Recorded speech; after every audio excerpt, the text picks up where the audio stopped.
ask you another question. As everybody knows, Lenrock is in the business of assisting clients with getting projects financed, bringing equity to the table, etc.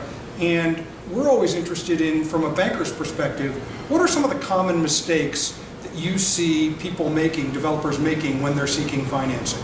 Is there anything that sort of sticks out for you? I think it's important to have a good dialogue and relationship with a banker. It's become very important for us to be able to certify that we know who we're lending to for Patriot Act reasons as well as others. It seems like my regulators want me to have had, a long-term relationship with folks and have that verified by checking with other folks in terms of how that borrower has behaved in all sorts of scenarios. So your history and your track record are very, very important here. The other observation I make is there's no shortcut.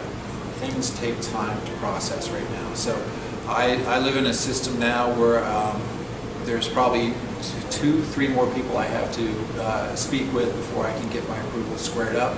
There's probably 2 or 3 more vendors that I have to work with, whether it be on the environmental side or on the appraisal side, to get those tasks accomplished. And they all take time. So Interesting. I just don't think there's a quick way to make a loan. No way to rush things through the system. No, You got to be patient going in. Yeah.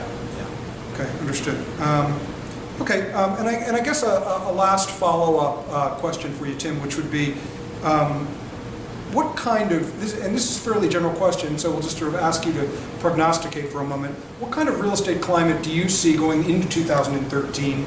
Will it be different than 2012, or is it just going to stay the same? Anything going to be improving or going the other way? Any observations? I think 2012 was quite frankly, a very pleasant year for us, and we saw rents improving, particularly in the apartment sector. I think that 2013 will be a continuation. We have certain uncertainty. One of the things that we're trying to figure out is, where do interest rates go? And with incredibly low interest rates right now, but how do they change? And I think everyone agrees that they'll move up.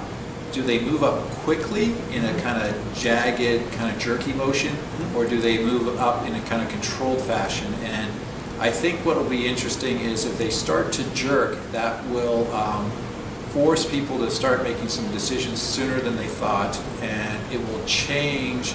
I think the interest rates will move ahead of the rents in terms of rent growth versus interest rate growth. So that will create a little stress on the NOI for a little bit. So overall, I'm very positive about 2013, and I'm looking forward to it, to be honest with you. Good, so are we. Yeah, I think so. Tim, thank you very much for joining us. We appreciate you taking the time. This is Andrew Benioff for the Lenrock blog. Thanks for joining us.